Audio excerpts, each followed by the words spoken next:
Hi dear students, today we are going to learn Physics Class 8 Chapter 1 Matter Part 3. इस chapter में हम states of matter की कुछ terms के बारे में बात करेंगे, जैसे कि melting, boiling, freezing, sublimation, deposition, evaporation and condensation. अब हम इन्हीं के बारे में पढ़ेंगे. सबसे पहले बात आती है मेल्टिंग की. मेल्टिंग क्या होता है? किसी भी चीज़ का पिघलना, उसे हम लोग मेल्टिंग कहते हैं. मीन्स सॉलिड स्टेट से किसी भी चीज़ का लिक्विड स्टेट में चेंज होने को ही हम लोग मेल्टिंग कहते हैं. इसकी डेफिनेशन हो सकती है, it is a process in which a substance changes from solid state to liquid state when heat energy supply to it. यहाँ पे बात आती है heat energy supply to it. Heat energy से यहाँ पे मतलब है जब हम उसको हीट एनर्जी मीन्स उसको जब एनर्जी सप्लाई करते हैं हम सॉलिड स्टेट को, तो वो लिक्विड स्टेट में चेंज हो जाती है. आपने आइस देखा होगा. आइस को जब आप उसके फ्रीजिंग पॉइंट से चेंज होकर के जब उसे एक टेम्परेचर उसके ज़्यादा टेम्परेचर पे रखते हैं तो उसको हीट एनर्जी मिलती है और उसके मॉलिक्यूल्स वो हीट एनर्जी को एब्जॉर्ब करते हैं और आपकी बर्फ़ या आइस पिघलने लगती है और पिघल करके वो लिक्विड स्टेट में आ जाती है, वाटर में चेंज हो जाती है. या फिर आप देख सकते हैं आइसक्रीम. आइसक्रीम जब अपने लो टेम्परेचर से हाई टेम्परेचर में आती है तो वो पिघलने लगती है और बहुत तेज़ पिघलती है. क्यों? क्योंकि उसका टेम्परेचर और उसके मॉलिक्यूल्स उस हीट एनर्जी को जल्दी से एब्जॉर्ब करने लगते हैं और उसके मॉलिक्यूल्स के बीच की जो डिस्टेंस होती है वो बढ़ने लगती है, उनकी फोर्स ऑफ अट्रैक्शन कम होने लगती है और जो आपके मॉलिक्यूल्स होते हैं वो अपनी फिक्स पोजीशन को छोड़ करके आप फ्रीली मूव करने लगते हैं, इसीलिए वो बहुत तेज तेज पिघलने लगते हैं. अब बात आती है कि अब मेल्टिंग पॉइंट की अगर मैं बात करूं तो मेल्टिंग पॉइंट क्या होता है? Melting point of a solid vibrates so fast that they break free from their fixed position. Melting point का मतलब सिंपली यही चीज़ होती है कि जिस पर्टिकुलर टेम्परेचर पे आपका आइस या फिर सॉलिड स्टेट पिघल रहा है उसी टेम्परेचर को हम मेल्टिंग पॉइंट कहते हैं.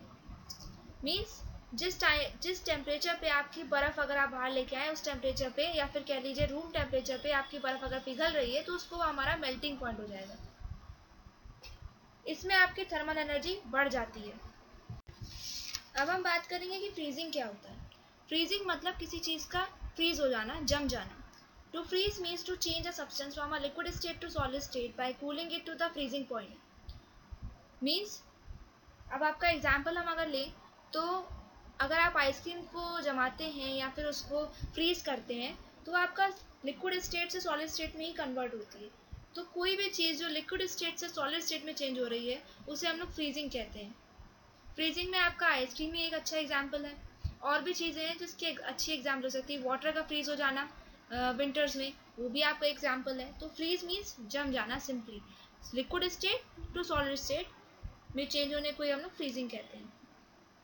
The temperature at which a liquid turns into a solid when it is cool is called as freezing point. तो फ्रीजिंग पॉइंट क्या होता है? उस टेम्परेचर पे, जिस टेम्परेचर पे आपका जो लिक्विड है वो सॉलिड में कन्वर्ट हो गया, उस पर्टिकुलर टेम्परेचर को हम लोग फ्रीजिंग पॉइंट कहते हैं. जैसे कि बॉइलिंग पॉइंट था, वैसे ही फ्रीजिंग पॉइंट है.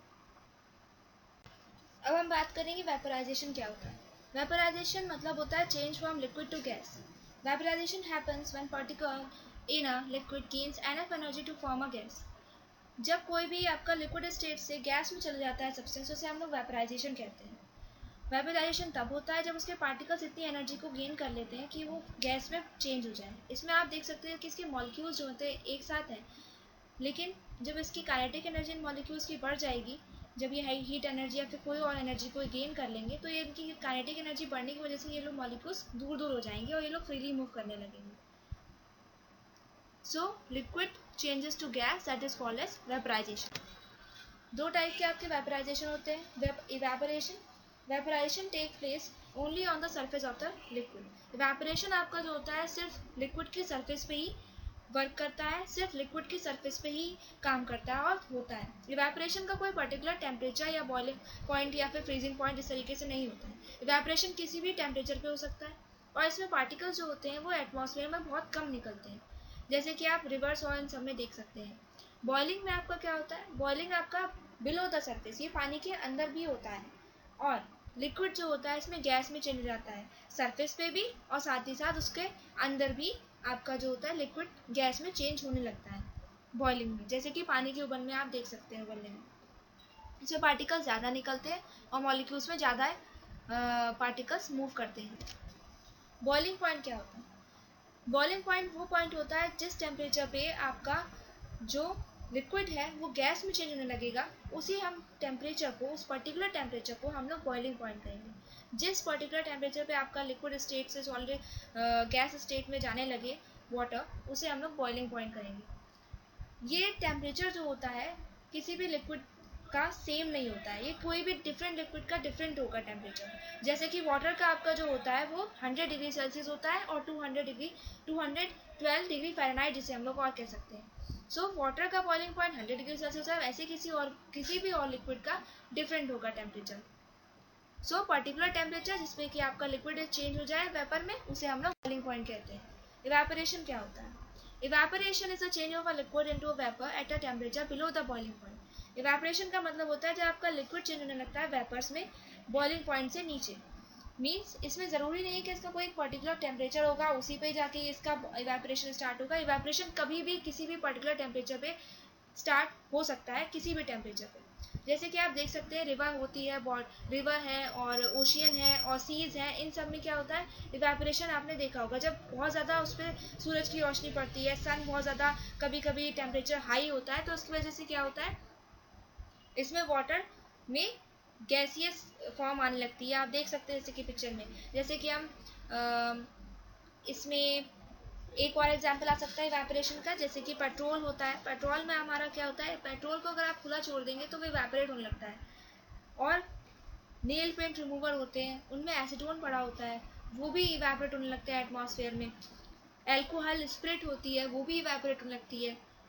और हॉट स्प्रिंग्स भी आपने देखी होंगी, नाम सुना होगा, उसमें क्या होता है पानी भी उसमें उबलने लगता है। तो ये सब आपके इवेपोरेशन के एग्जाम्पल हैं। और इसमें एक और पॉइंट इंपॉर्टेंट होता है, this occurs at any temperature between the melting and the boiling point. However the warmer the temperature the more quickly the water will evaporate. जितना ज़्यादा टेम्परेचर होगा उतनी जल्दी आपका वाटर इवेपोरेट होगा। इवेपोरेशन और बॉइलिंग में क्या डिफरेंस होते हैं ये हम लोग देख लेते हैं। इवेपोरेशन आपका कोई भी टेम्परेचर पे हो सकता है, पर बॉइलिंग आपका एक पर्टिकुलर टेम्परेचर पे होता है और हर लिक्विड के लिए चेंज होता है। इवेपोरेशन आपका स्लो रेट होता है, ये बहुत स्लो रेट पे चलता है, लेकिन बॉइलिंग आपकी फास्ट रेट पे होती है। इसमें पार्टिकल्स आपके बहुत स्लोली चलते हैं, लेकिन पार्टिकल्स बॉइलिंग में तेज़ होते हैं, रैपिडली मूव करते हैं। इवेपोरेशन में आपको कोई बबल्स नहीं दिखेंगे, लेकिन बॉइलिंग में बबल्स आपके डीप फॉर्म होते हैं, डीप और इन द लिक्विड फॉर्म होते हैं, बहुत नीचे से फॉर्म होते हैं, फिर ऊपर आते हैं और फिर वो एक्सपैंड होते हैं, उसके बाद वो बस्ट हो जाते हैं, फिर रिलीज होने लगते हैं। ये इवेपोरेशन सिर्फ सरफेस पे ही होता है, लेकिन जो बॉइलिंग होता है वो लिक्विड के अंदर भी काम करता है। ये टेम्परेचर, सरफेस एरिया और state of air of the surface पे डिपेंड करता है इवेपोरेशन। पर जो आपकी बॉइलिंग होती है वो सिर्फ हीट आपने कितनी सप्लाई करी है इस पर डिपेंड करता है। जितनी आप हीट एनर्जी देंगे उतनी देर आपका बॉइलिंग होगी। अब हम नेक्स्ट वीडियो में ये बात करेंगे कि सब्लिमेशन क्या होता है, डिपोजिशन क्या होता है और कंडेंसेशन क्या होता है। इन सारे टॉपिक्स के बाद हमारा ये वाला चैप्टर खत्म हो जाएगा। अगर आपको ये वीडियो पसंद आई हो तो please like, share and subscribe my channel. Thank you.